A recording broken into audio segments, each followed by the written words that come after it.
Musica e cultura per sostenere le popolazioni bellunesi colpite dal maltempo di fine ottobre. Da Treviso parte il progetto La Mia Terra. Si tratta di 2 concerti, il primo il 23 marzo al Teatro Mario del Monaco a Treviso e sabato 10 agosto nel suggestivo Bosco degli Artisti a Falcade. Sapere che la Regione, gli amici della Pianura Veneta si stanno attivando e ci stanno aiutando in ogni modo è veramente una cosa che allarga il cuore e che ci fa essere consapevoli di avere anche tanti amici che ci vogliono bene e che ci aiutano a sostenerci.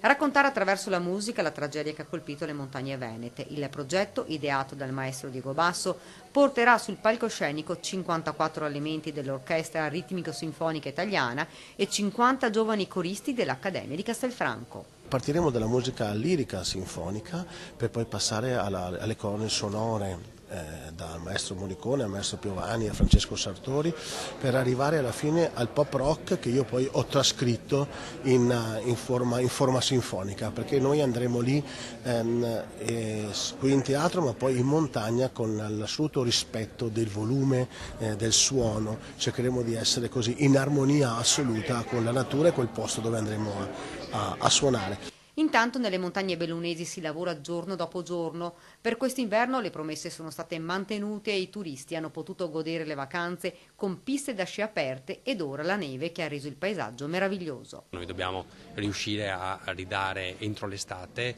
un territorio che sia bello, che vengano ripristinate tutte le strade silvopastorali, i sentieri turistici, per permettere appunto anche d'estate la fruizione da parte dei nostri turisti.